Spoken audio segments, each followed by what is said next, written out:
What up, my freaks? RuinusInsight here with part 11 of my Total War Warhammer 3 modded Archaon the Everchosen campaign.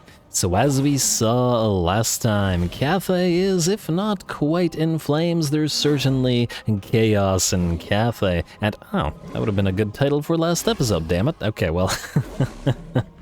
Oh, starting strong here. Anyway, the dragons have been cast down. Miao Ying and Zhao Ming both lie broken on the field of battle, and Miao Ying relatively unlikely to recover as Kuchar has defeated her, and she has 2 settlements left to her name, whereas Zhao Ming, by virtue of his confederation with the Burning Wind Nomads, still has plenty of territory for us to take, and by the looks of it, plenty of resources as well, all over the place. So he actually has some fairly valuable territories for us, and, well, Kolek can have fun taking them. Now, at the end of last episode, I did ask you guys what you thought we should do with regards to Deathmaster Snitch. Do we just attack him, and do we leave him here? Do we go after Nangao first, etc., etc.? And it seems like the consensus was be as corn as possible about it, and just straight up attack him, which does make sense. I mean, Kuchar has called the blood hunt, and there is hardly enough blood in the world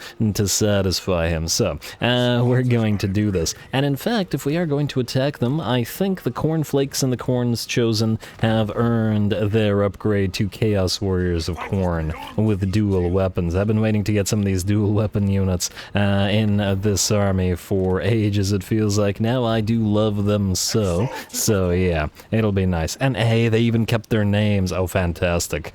I'm very happy about that. I was worried we'd have to redo every single Lord and Hero once we change their stuff. Why did the Chronicler's name get deleted then? Huh. Maybe it's just Lords and Heroes and not units?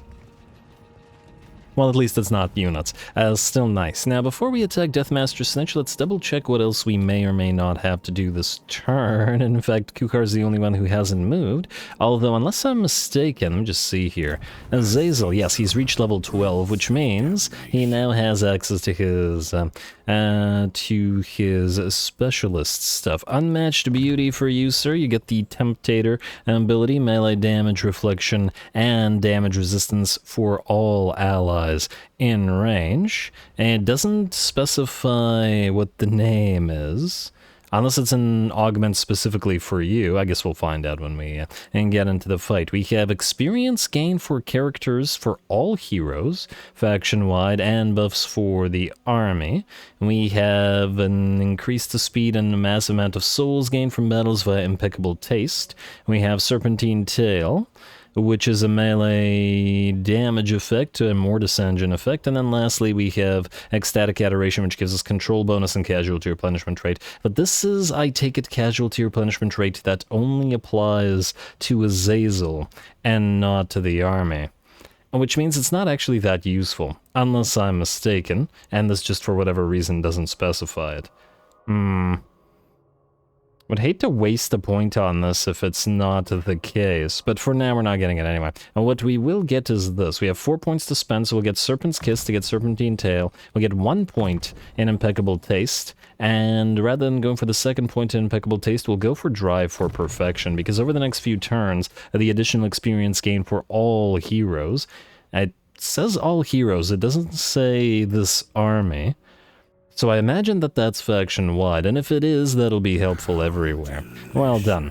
And that probably also due to the additional Slaaneshi Authority made some of these units a little bit cheaper, though by the looks of it, not all that much. But that's okay. Also, between the episodes, I took care of this little minor battle at the Fetid Catacombs. It had weaker defenses than the Folly of Malifix by virtue of not having a garrison, but I didn't want to auto-resolve it unless we take heavy damage for our trouble. Anyway, now that that's done, let's level up Kuchar, and then let's get into it with Deathmaster Snitch, shall we? You guys have spoken after all. Now, I guess we may as well go through Rally just to get Fight or Die. We do have Unflinching Soldiers available through the Skull Crusher path to get the additional 10% Chaos Warrior, Knight, and Chosen physical resistant buffs. However, with only 3 of those units available at this current time, it's probably not worth it to do anything else. Spoils for Hivald Painbringer, though I'll give him a name out of the list here. I have a bunch of Cornate suggestions. And we'll do that once he is ready. I'm gonna give you the Crown of Command. I don't know whether it'll be useful, but the doggos can occasionally be badly damaged by stuff, and, you know, it could potentially be useful. Potentially. And we'll see. Don't particularly care about anything else here, at least. If there's nothing like a Helm of Discord or something that buffs the rest of the units near him. And it doesn't look like it. We already have a brass cleaver on Kuchar himself, which I guess we could give to you instead of the Sword of Change, but it doesn't really matter who wields what in that particular case. Although, now that I think about it, Kuchar is usually out of the main blob, hunting enemy lords and heroes, where you at the current time are in the main blob, so maybe we actually switch that out. Take the brass cleaver from Kuchar, and let him have the Sword of Change, because then he can reposition himself and then spawn those Chaos Spawn where needed. Alright, I think preparations have been made. Now the question is... Okay, wait, no. If we go around like this, then it's just gonna go either this way or through this place. And it has no garrison, so it should... Yeah, it doesn't exert a zone of control either. Wait, which means if it doesn't exert a zone of control, we should be able to move through it. Fantastic. That's what we'll do then. We'll go like this, and we'll hit Snitch this way, hopefully pushing him this way towards Abskit, and attack them both. Alright, let's corn this up. A village decided not to join Snitchy. Poor Snitch. I feel bad. I feel bad because he has one of the best voices in the game, but anyway.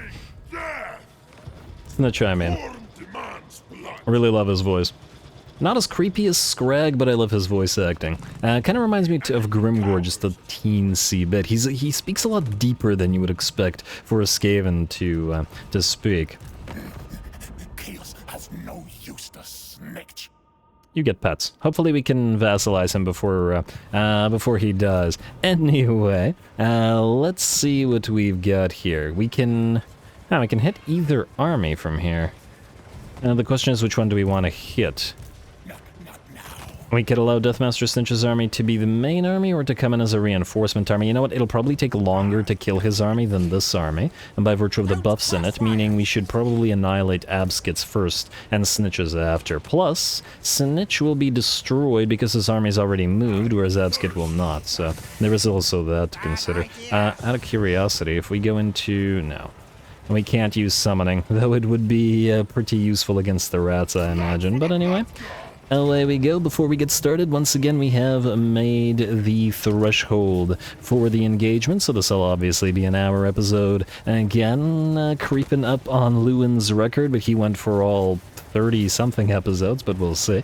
And the offer does still stand. 400 likes and 50 comments, and the next episode will be an hour long as well. And once we reach episode 13, we'll lower the threshold slightly, but that will be the last of the threshold lowers. Anyway, what do we have here?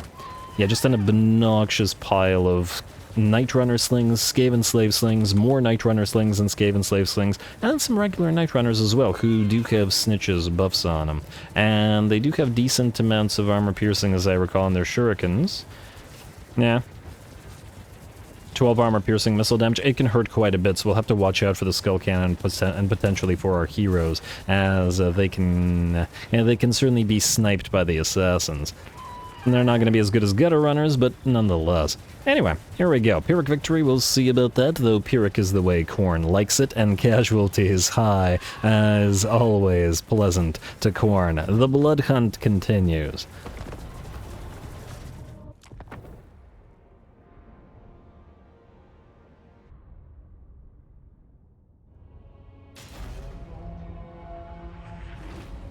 Tear them apart! Take their skulls! Soak this land with their blood! For Khorne! Alrighty, Kuha, relax for a second there. But very nice. I once again appreciate the speech, and I also appreciate all these lovely Cathan maps to fight under, and I'm sure Kuchar does too. He can spill blood and collect skulls in many locales. Anyway, here we go. Gonna be the debut battle for some Chaos Warriors of Khorne with dual axes, and they should be able to mince their way through those piles of Skaven with a very decent ease. And we do have 2 of them, but we will keep our original halberd unit as a halberd unit, I think. And maybe get a couple of more in here. I believe Khornate Chosen can't be upgraded to halberds, so if we keep halberds in the army, they'll have to remain as Chaos Warriors, so perhaps they will. Anyway, and ooh, looks like the enemy's gonna start off with a Warp Lightning, but a little bit too late as it'll miss our units as they were in the middle of motion. Now, Deathmaster Snitch's reinforcement army, his more elite reinforcement army, especially with those Poison Wind Mortars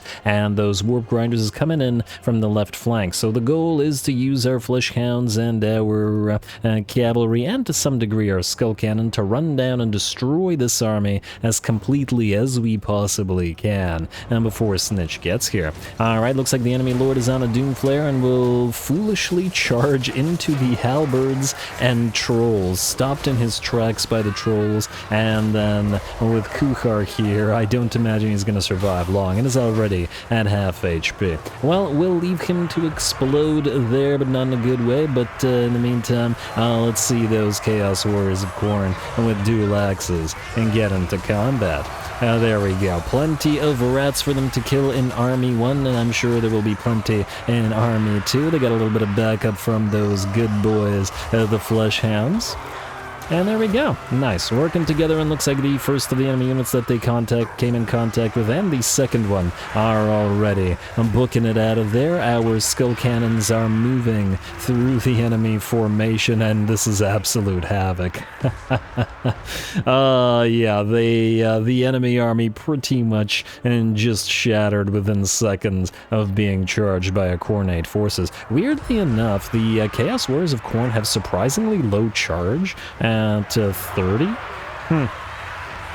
I imagine we'll be able to somehow get that charge up higher throughout the campaign, right? Because just looking at the Torox campaign and the Grimgor campaign, all the units that... basically all the units in both campaigns towards the mid to late game had around 100 charge in pretty much all units, which kind of puts these Khorne units to shame in terms of their charge bonus, but they did have a lot of faction-wide bonuses that were applied there. Anyway, Snitch's army is on the field. We're going to do a little bit of chasing with our Flesh Hounds and our Marauder horses, just to engage a few of those enemy units of Night Runners. Night Runners looking nice and blending into the dark surroundings of this forest as well, but we're not going to stay engaged until we get a few more troops here. The goal here is of course going to be to move through the enemy army / formation and head directly for that Poison Wind Mortar to prevent it from ripping our infantry apart. It has begun firing, and let's hope it doesn't do too much damage. What's it gonna fire at? Looks like, well, a good target. The cornflakes will be its target, and they'll lose about 10 to 15% HP from one volley. But they are engaged with the rats now, so I imagine that thing will probably not continue firing, though you should expect a very nice. You should expect the Skaven artillery crews to fire upon their own units. Though it looks like this one won't be doing so anymore, as we were able to get some of the Marauder horsemen through the enemy line and into the back line. We still have a little bit of a while to get to Snitch's main force as we try to charge anything and everything towards it and to force it off the field of battle, while Snitch himself is surrounded by Kuchar and a few of his halberds. I mean, the halberds helped take down the enemy lord. They probably aren't going to be as useful against Snitch here, and especially as they're anti-large and they have slow attacks, especially compared to the dual axes. But I imagine Kuchar should be able to do decently well here anyway.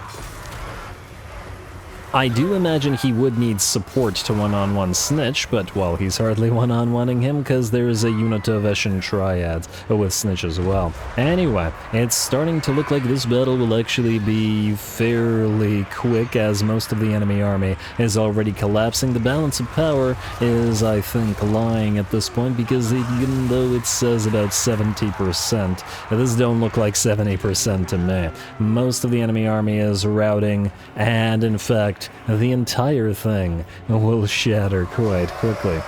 Alrighty, well, the dual hand or the dual axes got to play around a little bit, but I'm sure they'll play a lot more against a lot tougher foes. They gotta prepare themselves, as they will be facing off against Chaos Dwarfs and against the forces of Village as well. The rats are easy pickings, at least in this form, but who knows, Snitch may come back with a much tougher force. And to be fair, the deployment here was not advantageous to Snitch. His army is much faster than ours, but they couldn't really make good advantage of the fact that our Chaos Warriors and Marauders couldn't catch their Night Runners, and because they had effectively nowhere to run once we pushed them between these two mountains. Anyway.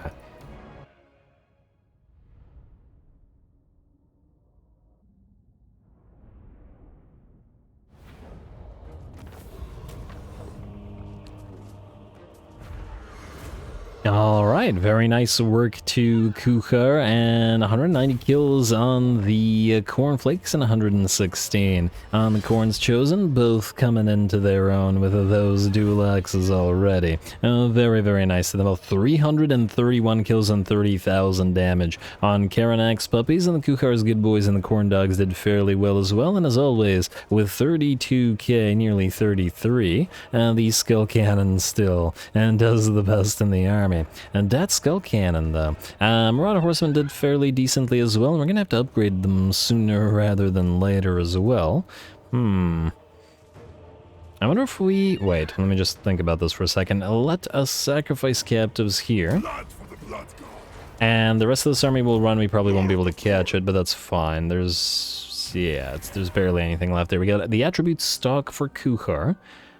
I mean, being a hunter and all, even though I'm pretty sure stock isn't necessarily something Corn would approve of. And nay, Hebold Painbringer does get his level 4, right? He's got to mount, but he doesn't yet have access to his devotion to Corn, but he'll get there. He'll get there. It was a boon of chaos that was unlocked. Alrighty, well, Kuchar, I guess since you can't go after Ratmech, you're gonna go to take Nanli next turn and then move to Nangao right after. I imagine you won't be able to hit Nangao immediately. No, you won't. But we got to get that Dark Fortress and use it as a base to destroy the Clan Eshin. And ooh, by the looks of it, they don't want to peace out. Alright. Just out of curiosity, let's just double check diplomacy here. Nothing with anybody, frankly. If we're looking to basically vassalize everybody, we probably shouldn't bother with diplomacy, just generally speaking, until we... Oh, huh. The Blessed Dread immediately want a piece out. That's kind of funny. How much money would they give us for this? 2.3k. It's actually kind of not bad. You know what? Yeah, fine. Do this. Peace out with them. It's free money, and we won't have to deal with Lokir for now until, you know, we inevitably either turn upon him or make him our vassal. Alright, that worked out quite well indeed. Now, we do still have money to spend, and we do want to make our best use of blood and toil, but at the same time, there's a few heroes that need to be created. We wanted to create a Hero of Slaanesh for Azazel, or a Chaos Sorcerer of Slaanesh for Azazel, or possibly some other type of Chaos Sorcerer, but either way, and there's an Allure of Slaanesh right here. I kind of like these. They feel like signs from the Dark Gods as to which particular Chaos Source type we choose for this army. You have the Allure of Slaanesh, even though you're a Sorcerer of Death, so, and that's what we're gonna do. I don't want to overspend on Sorcerers, just because we need our money for building right now, but I still like this. Very nice. And you can devote to Slaanesh via Allure of Shadows, and keep the Spirit Leech, or Life Leeching. I bet you can't keep Spirit Leech, actually. And you could also devote to Slaanesh. It depends. The thing is, I don't think Azazel will have enough points to fully devote himself to the lore of Slaanesh, even though, as I recall, he should have a casting ability, doesn't he? Something that powers him up when casting? Am I wrong about that? Maybe I am wrong about that. When casting, Soul Feeder triggers when casting a spell, restores up to 4% hit points when casting. Yeah, he wants to be casting. But the thing is, what he's wanting to be casting is constant spamming of Lash of Slaanesh. We don't necessarily need the high-level spells, even though both Slicing Shards and Phantasmagoria are really, really strong. Expensive, but really strong. I'll think about it. As to which type of lore we transform you into doing, because you're probably not going to stay undivided. But anyway, I digress. Do we need an Exalted Hero of something? Let me just see. Archaon, I forget. Have you leveled up to the next level? No. Alright, so one more level until you get that. Alright, fine. And then we can wait, and I do believe we're good to go to next turn. Building upgrades, damage buildings, outposts available, and the turn indeed. And, I'm also thinking of getting another army up and running around here. Frankly, there's a lot of ways to go into Cathay, especially now that we're fighting Snitch and the Cathians at once. And we have to face off against these two as well, relatively shortly. Might call for another full stack. I mean, granted, most of our armies aren't actually full stacks, so there is the difficulty that will present. In terms of going really, really negative again, just as we go a little bit positive.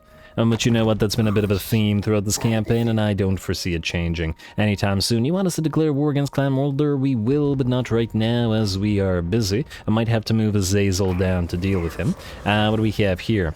Control and... ooh. Tribute from vassals, you say? Actually, this is good. I need to know this.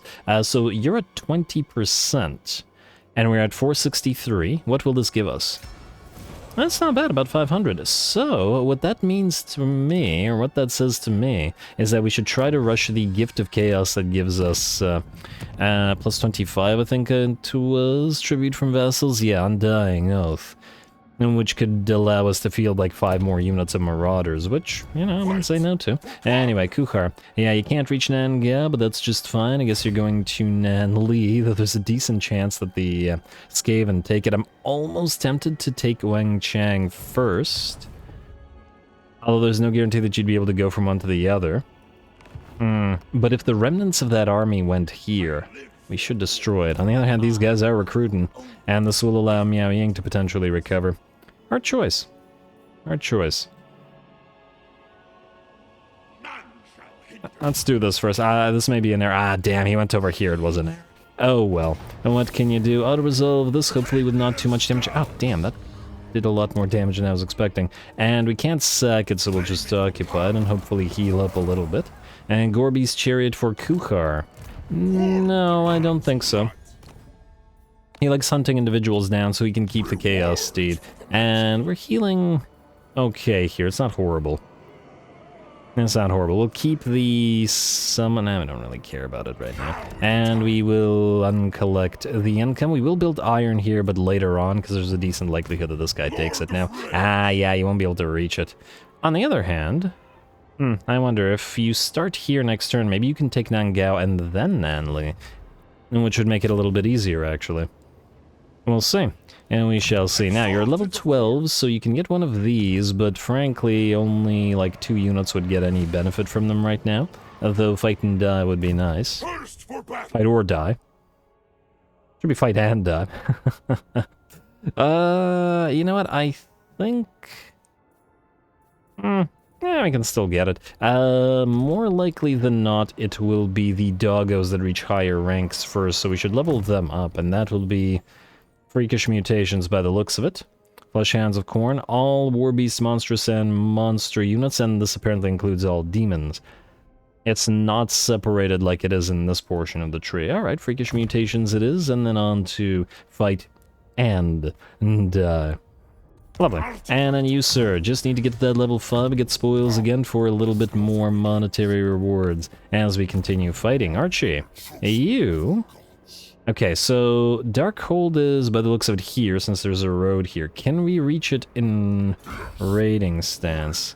In 2 turns, no, we cannot. Meaning, we have no choice but to go into march stance and risk getting attacked by Imric.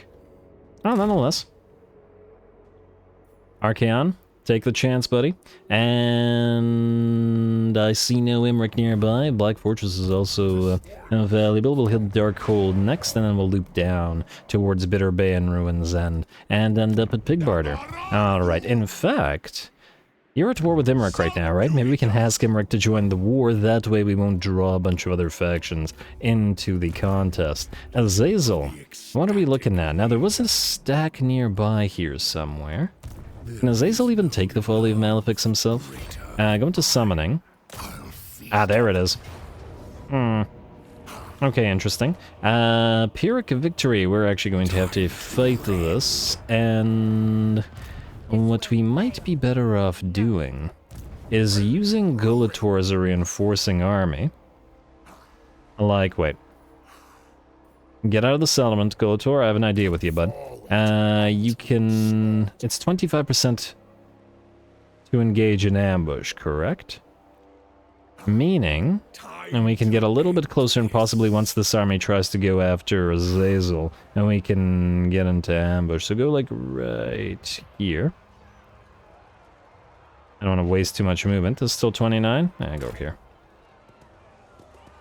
And then the two can separate after that. We'll probably have to send Gulator to the Twisted Towers, as Azazel's still not super strong yet. Though, wait, are you guys able to upgrade yet? Ah, we can get our first units of Chaos Warriors of Slaanesh with Hell Scourges. And, damn, this is more expensive than I was expecting, which will probably put us negative again as well. But nonetheless, his army needs to Slaanesh itself up, so, yeah, no. I feel like we should still do it. Upgrade. And, huh?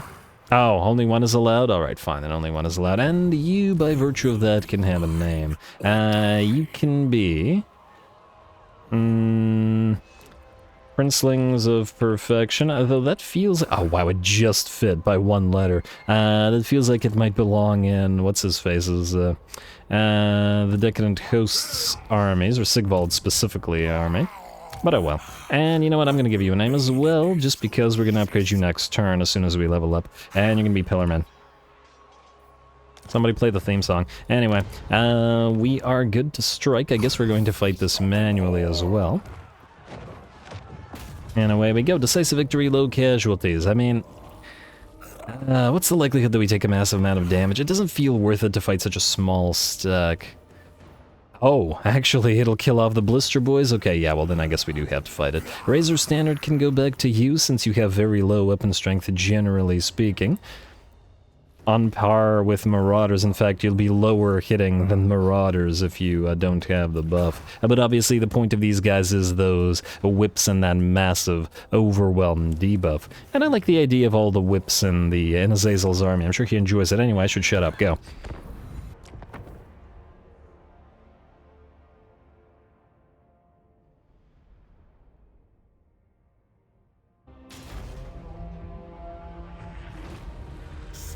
Many creatures so eager to die, and I am a generous prince.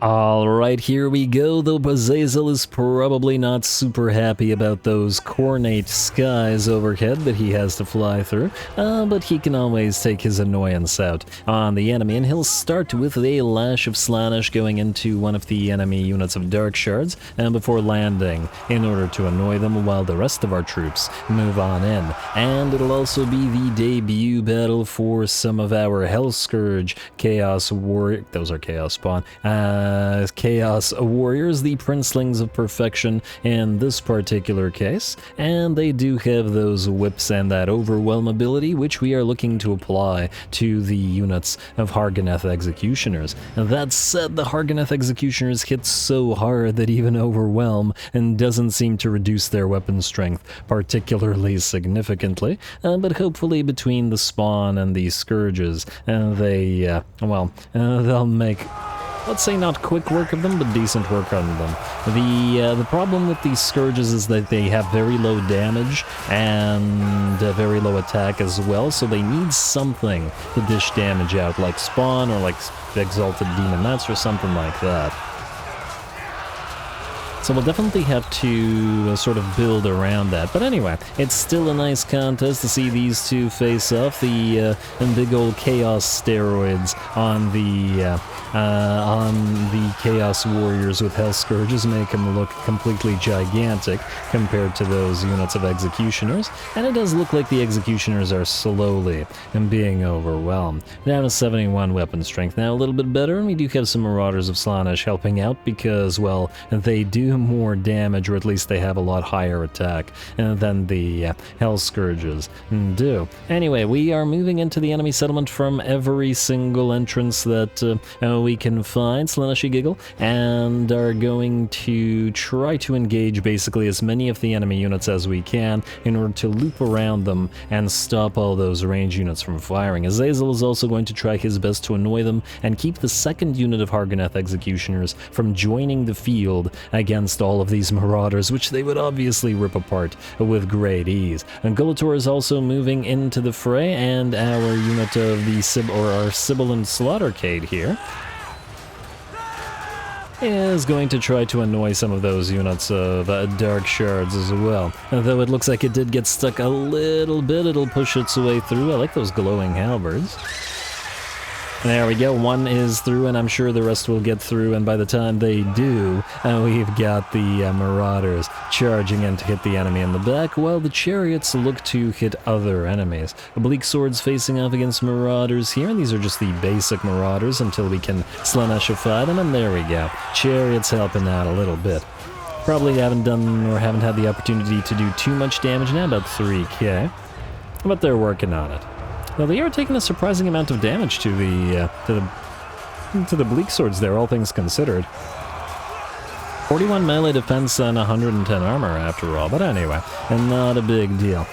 Here are some Black Arc Reavers, say, facing off against some Marauders of Slaanesh, so this is not a great matchup, especially with the Dark Shard support that they have. Gonna pop a Doom Bolt, or whatever this ability, Rod of Torment, I believe, is called down, and just to annoy this unit. It's not an ideal use of the ability, but it's better than nothing. Now, Azazel has taken some damage at this point. He was distracting one of the units of Executioners, and just as they activate that murderous prowess, we're gonna get him the heck out of there, and moving into those Dark Shards that can't really deal with him. He also now has the ability to heal whenever he casts, so we're not nearly as worried about him as we were before, and he's doing plenty of damage at 26k. Though he's not going to be nearly as unkillable as Nakari is. I remember back in my old Nakari campaign, he was just basically impossible to bring down because everything routing near him and dying near him would just constantly heal him, even though, like Azazel, he had very little in the way of defense or armor. Though I would imagine he might have a little bit more HP than Azazel did, hard to say. Anyway, looks like some reinforcements have arrived to help the Slaaneshi out. Azazel was not going to be fighting the Executioners, or at least that was probably going to be a bad idea, but we have our exalted hero of Nurgle, and Hordred Demon Tamer, to distract all of these guys and continue fighting them. And looking pretty fly, get it, because Nurgle, while doing it.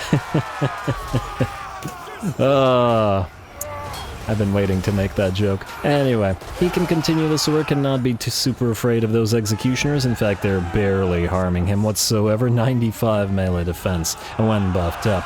And it looks like the Chaos Spawn and the Hell Scourges have made their way through. Miasma Pestilence comes down, and it looks like our Manticores have arrived as we start breaking in to the enemy settlement. Very, very nice.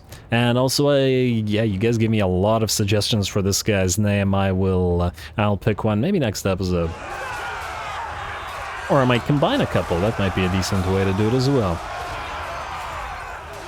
He does deserve a name after guarding Gulator so well. And here's Azazel rejoining the fray, and now healed up a little bit close, or close-ish, to about half HP. And there we go. Easy little battle, but to be fair, we expected that one to be easy, though a few of the Marauders that fought here did certainly take damage.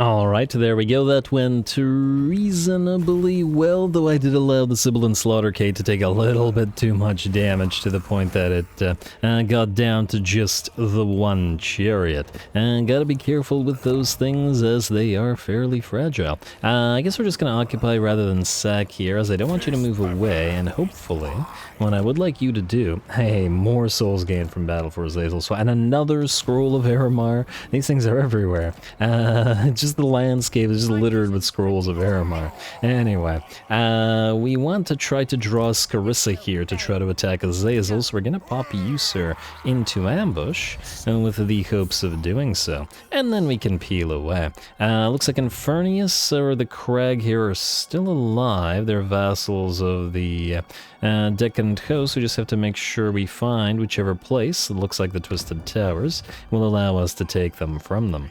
And then we can start transferring them these territories other than obviously the ones we need / want. Alright, let's see what else we got going this turn. Kolek, you are in range of Shang-Wu, so you're gonna summoning stance, and just guess we're gonna go straight on in.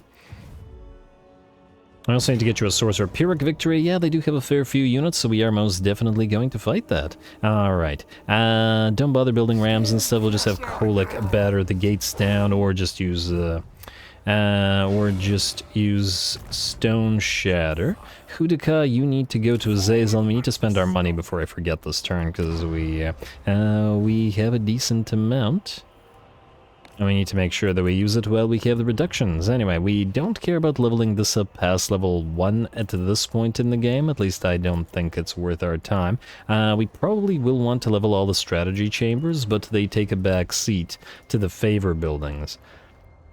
Alright, that looks good to me. That looks good to me for now. This looks okay. There we go. Monolith of Bjorkel, you get a Dark Readout. And hey, Wolfric's back with a proper stack. He's back with a stack. And oh, it's the mix of an Slaneshi and Zinchen stack. Yeah, interesting, if nothing else. You, another favor. And... I don't think we care about the Cultist Camp right now. It's probably more worth our time to build the Vassal Emissary, frankly, in general, just so that we don't have to constantly worry about that public order. Another one of these, Spoils of War, and we probably want to build something here, although we are rapidly running out of cash. And I don't know the value or the degree to which it'll be valuable to build the Vassal Emissary here. And we also gotta watch out for the fact that Chaos Fortresses don't get a lot of defenders in them. Which means I think we'll save the rest of the cash for now. I don't want to accidentally go bankrupt, especially as we are going to be building more units. Anyway, Kolek and the Dragon Ogres, and dibs on the band name. Once again, we're heading on into the settlement. Let's hope that the cinematic siege does work out. Go.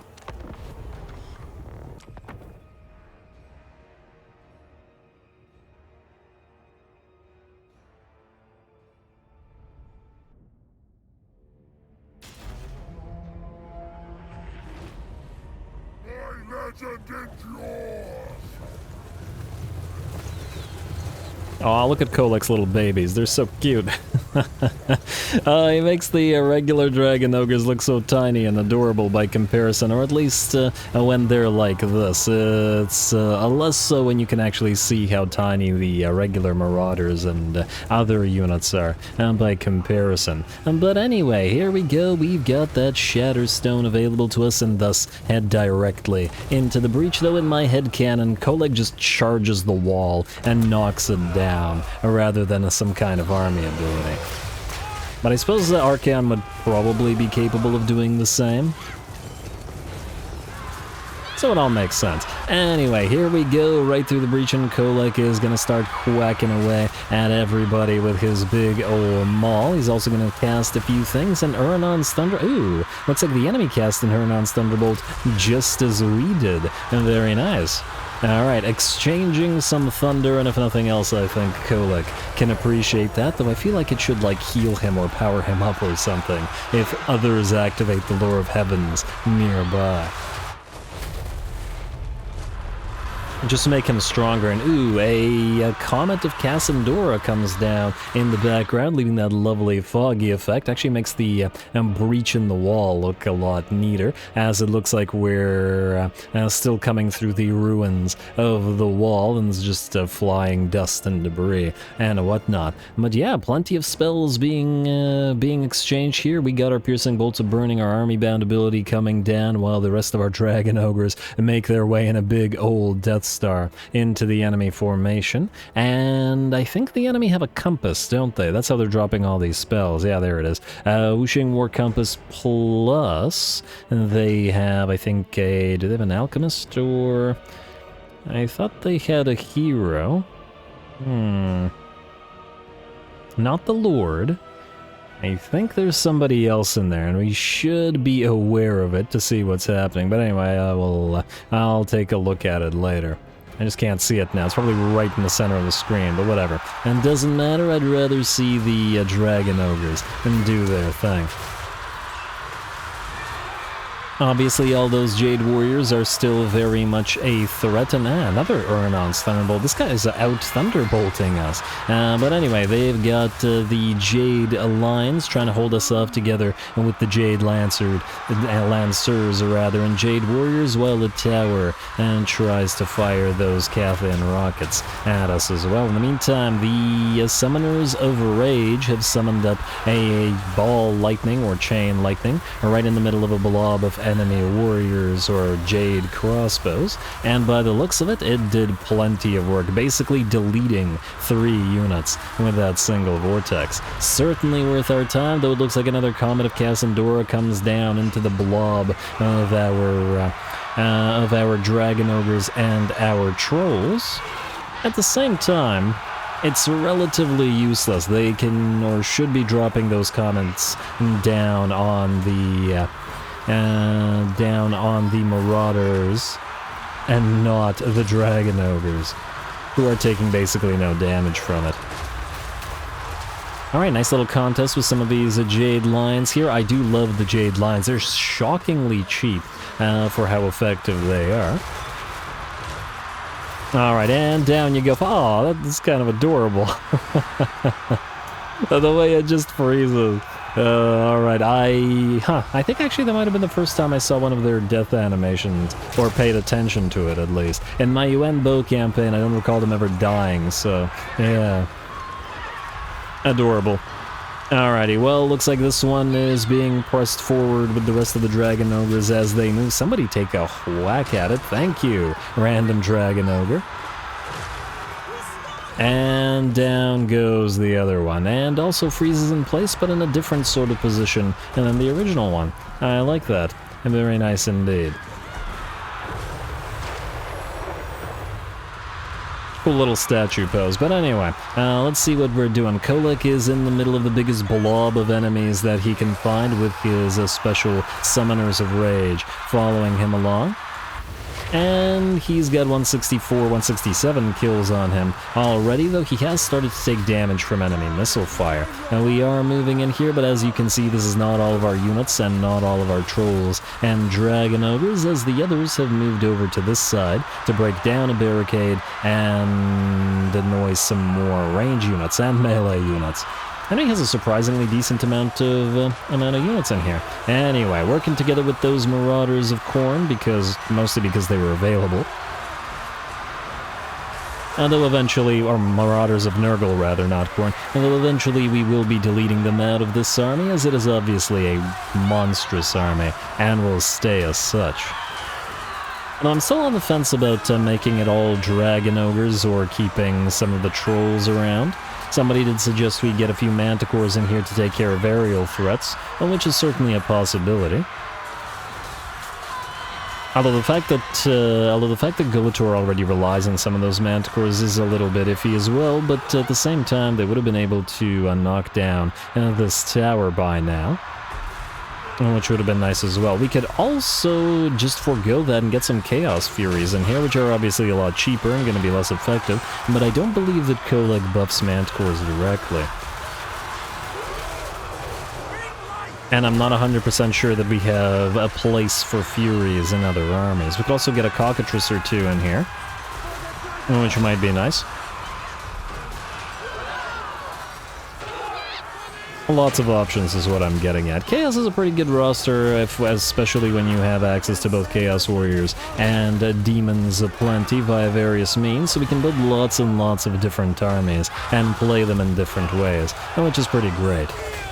Alrighty, well, the Dragon Ogres continue working their way through the enemy. Gotta get those repeated casts of Storm Rage, or whatever the Aeronon's Thunderbolt bombardment ability of Kolex is called. And speaking of Kolek, he's peeled away from the rest of his forces in order to bring down that Wuxing War Compass. Can't be having it annoying us anymore, or casting any more of its spells. Though, by the looks of it, it is now out of them, but nonetheless.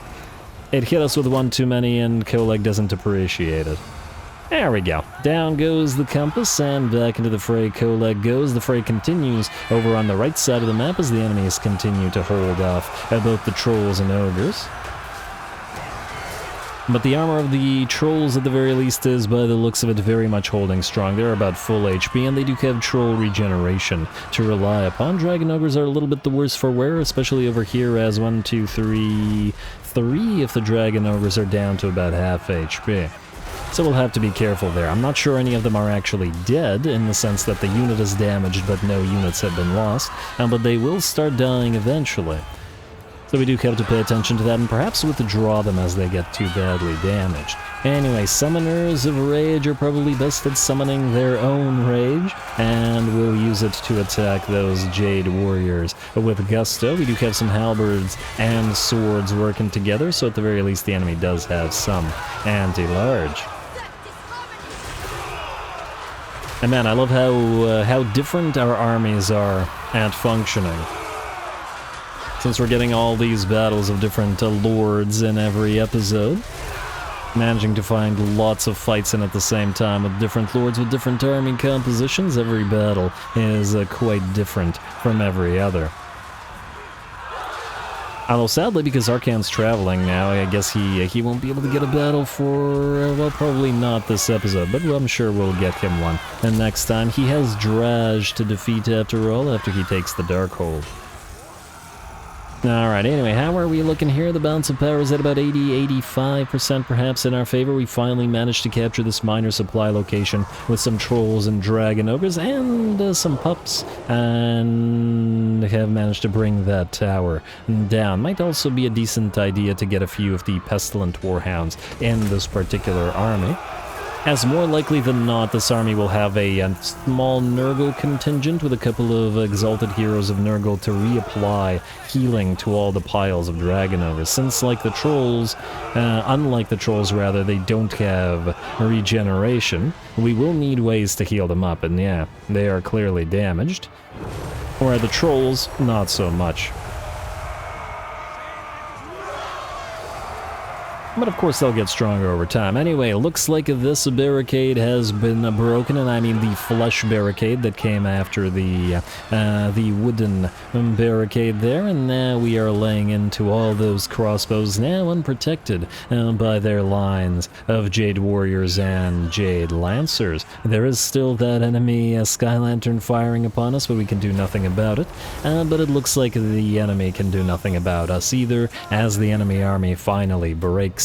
And the battle is ours. Very nice. Straight through the breach and slaughtered our way through the settlement.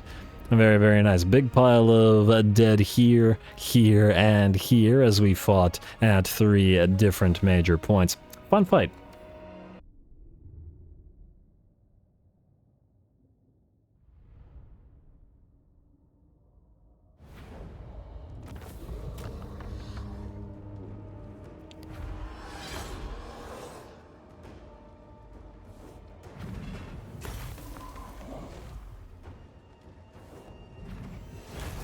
Alright, a very nice fight indeed, and damn, Kolek's up to level 18. He's certainly leveling up nicely. Made our way through the enemy settlement. It was a close victory, but primarily due to the HP damage. In fact, most of our Dragon Ogres, in fact I think all of our Dragon Ogres, were roughly around half HP, sometimes even lower than that, at around 40%. An interesting thing, however, was the Chaos Trolls, because of their regeneration, were basically completely completely full HP the entire time and didn't really lose any models, on top of outkilling, generally speaking, all the Dragon Ogres except for the Summoners of Rage.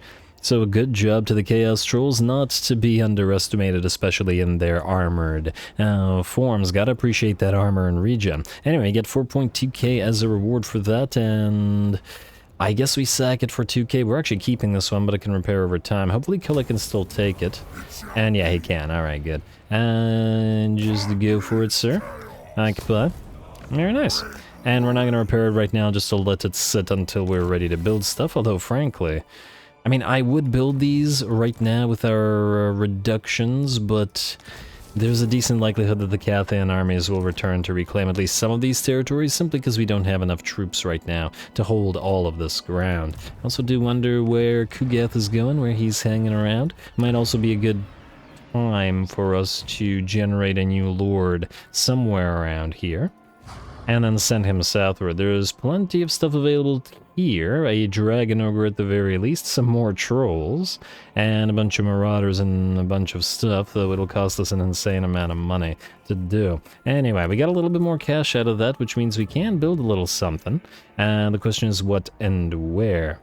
Folly of Malifix, we'd be able to build those medicinal plants, if only it wasn't for that darn port. Don't care about these territories, at least not right now, as I don't yet know to where or to whom we're going to trade them. Shangyang. I guess we are ready to build something here.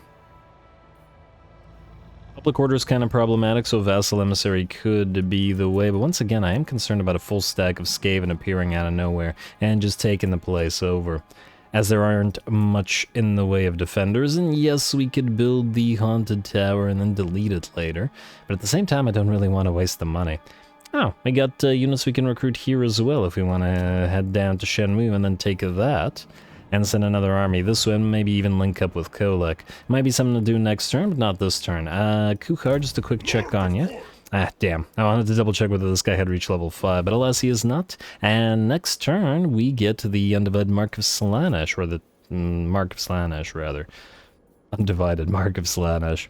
You make much sense today, Ruinous. Much sense. End turn. Alright, let's send Raj, what you want, buddy? You want a trade agreement? Oh, I feel bad. You're not gonna get a trade agreement. You're only going to get death and destruction discovered. And Malus is back, but he will attack. Alright, well, great for Malus. Or maybe not so great for him. I guess we're about to find out. Standard of Discipline will pop on the little tiny Nurglings, as they need it to not be destroyed. And then I guess Strider. How do we pop this on? I think I'm going to pop it on to Gulator himself, in case he needs to move away from Malus at a very rapid pace. Anyway, Azazel's going to come in as a reinforcement, but that's just fine by us. We already know we can beat Malus's army, but we will have to be careful about those piles of bolt throwers. Go.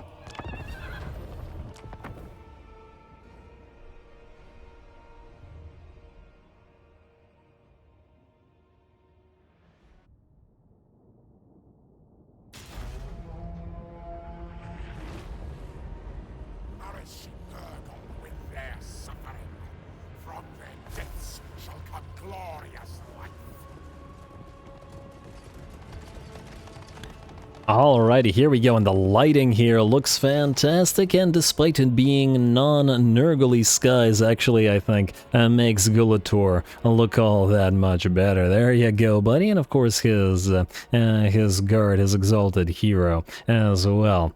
Very, very nice. Anyway, we are going to be facing off against Malus yet again, and going directly towards his army. I've separated our more hurt units of Forsaken over on this side, and our more hurt unit of Chaos Spawn, and they will hit the enemy flanks, while the main line takes more damage from both the enemy artillery, ranged, and melee units alike. As usual, the frolicking Bubonicers are going to enter the fray first, being you gotta love watching the Nurglings, they're just so fun.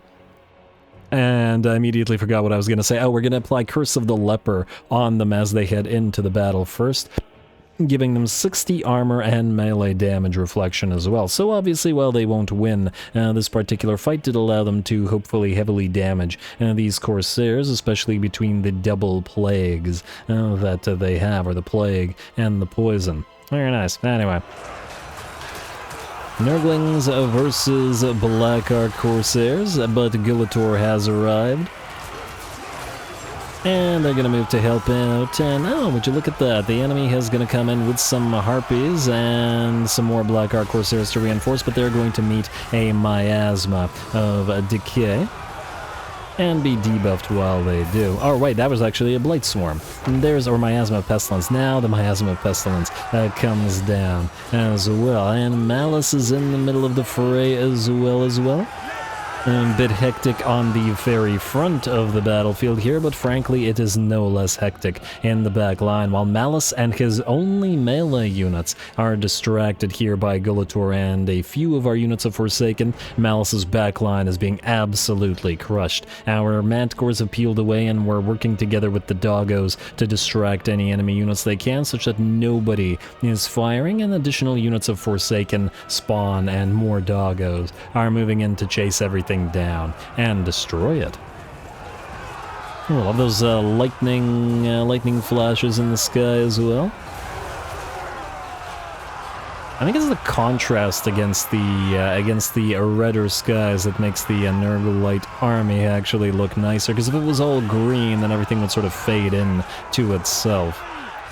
But anyway, I digress. Here we go. Looks like the main enemy army is by and large collapsed. Malus, of course, will continue fighting, but the rest of his forces are going to have a much tougher time of it. His Dark Shards and Black Ark Corsairs with handbows are being absolutely overrun by our Toad-like Chaos Spawn and by our Forsaken. This is madness! And this is madness indeed.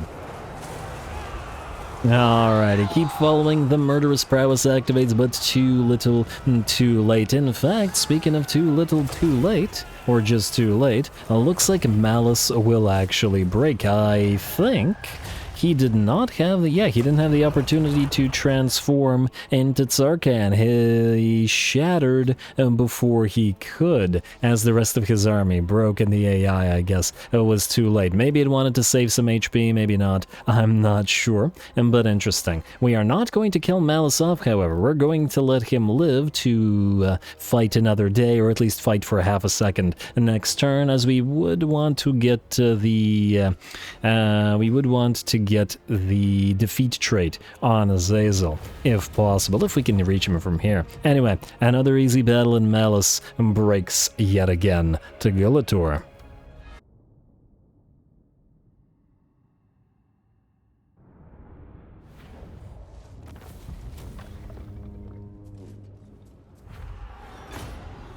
Alright, very nice indeed. We let Malus live, because this way we can hopefully get his defeat trait on Azazel, but otherwise, very nice. Indeed, I think Malus's army went a little bit too heavy on the range units for the type of arc. Abominable Nomad.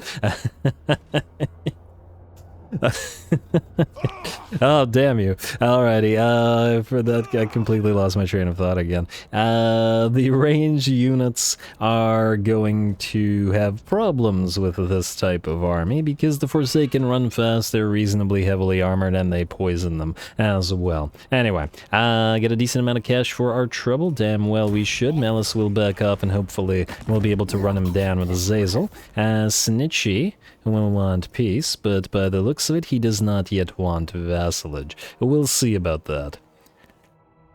Hopefully we can still make it happen, but if we can't, then, well, he will serve or he will be destroyed. That's the way we're doing it. I mean, I guess if he reaches one settlement, then we can leave him that one. But anyway, trade agreement with Festi. No. I do love you, Festus, but alas, we can't do that. EU military access, no, we're probably going to send an army up there to kill you, although to be honest, I might be too lazy and just do an alliance with him or something.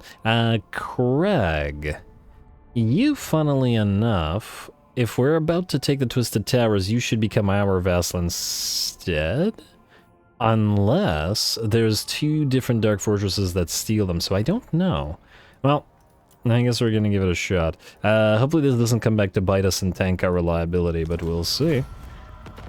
Alright, and there we go, Chaos War Shrine for Gulator. Alright, now, the Chaos War Shrine, I take it this is a Chaos War Shrine of Nurgle.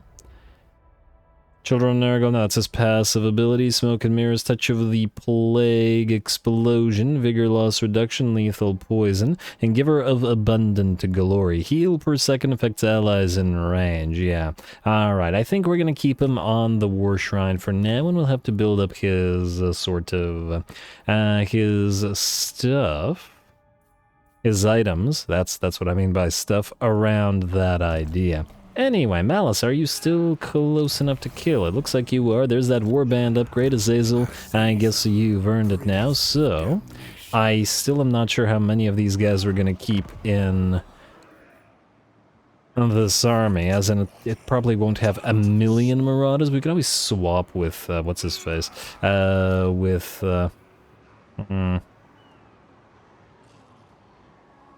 Sigvald.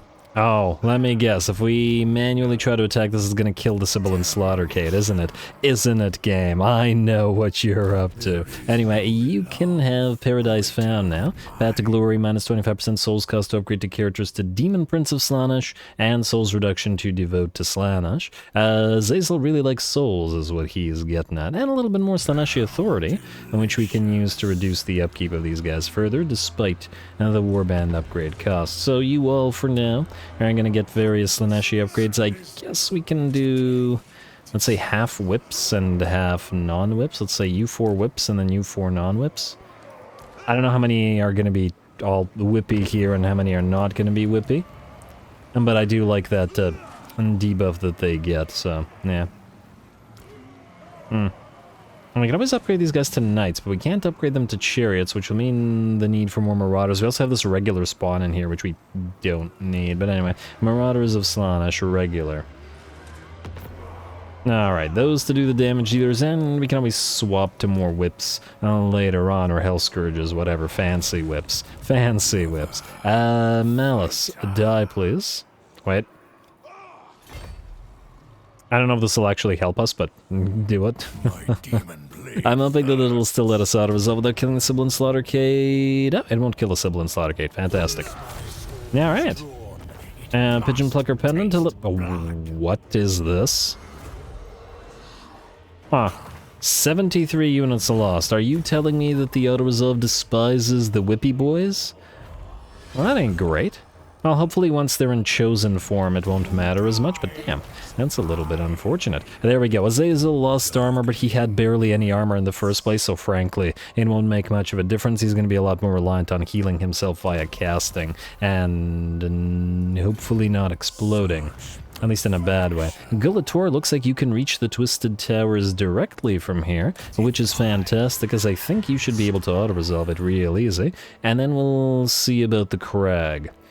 I still don't remember whether you can steal these guys. Alright, this is going to hurt our poor Blister boys, because it always does. It always does. Oh well, auto-resolve. These guys are at least on even now. And we have to occupy and vassalize. See what happens. Alright, did we get them, or... Yeah, we did. We stole them. Fantastic. This will mean we can give some of this garbage to them. And depending on whether we keep Malus alive, My blood is quick. we shall see he still does not want to become a vassal. Sometimes factions would rather die than become your vassal, though we'll have to make the choice as to whether his final settlement he gets to keep or not. We also have to go this way and deal with Mr. Demon Prince. He won't be vassalized.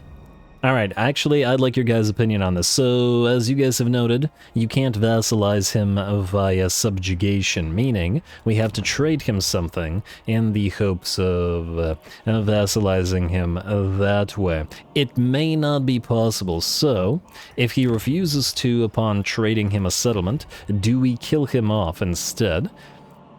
as I'm still thinking that Archaon would make it in such a way that either you serve or you die, or do we leave him there as a potential ally, and like an ally and not a vassal? Up to you guys. I'm good either way. Anyway, with that, I believe we're out of time, and I'm gonna have to call the episode here. Frankly, these last few episodes I've done 4 battles an episode, which is a ton of editing. It's an absolute ton of editing, and I never know exactly how long the episode is gonna be, so it'll probably occasionally fluctuate between an hour and not quite an hour, so yeah, or over an hour. I mean, we've had some much longer episodes, we've had shorter episodes. It's the nature of the game when you've got tons and tons of editing.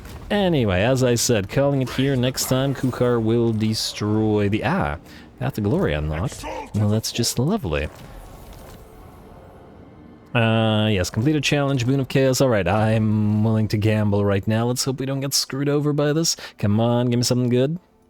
Give it to Korn. What do we have here? Rebel and Slaughter. Yes, melee attack buff. This is completely useless. Vigor loss reduction for chosen units. That's not bad. That's not bad. Buffs for allies nearby and vigor loss reduction for chosen units. We can certainly use Evil Eyeball as complete trash, and I don't appreciate it, but, well, nonetheless. Nonetheless, that's still pretty good, and then we'll go straight to Vows of Exodus to get that Gift of Slaanesh for that plus 30% movement range, and make our armies move faster, and hopefully have even more fights as we go. Man, I'm having a lot of fun with this campaign. It's been a while since I played Archaon. I did do an Archaon campaign a long time on this channel, actually, but it got corrupted by, I think that was a time when I was using in Total Warhammer 2, or was it Total Warhammer 1? Remember that map? The map mod? There was a mod that added a ton of maps. I forgot what it was called, but it added a ton of maps to the game. And I was using, I think, SFO and that map mod at the same time. And then the game updated, and the map mod didn't update, and the SFO did, and then they basically never got in sync again, and the campaign would never ever work again. So, yeah. Alright, all that aside, this is just a very much a digression. Calling it here next time. More battles everywhere all over the world, possibly another army, probably lots more good fights, so stay tuned. Don't forget to leave those likes and comments below, especially to Threshold. All glory to the algorithm, and thanks for watching.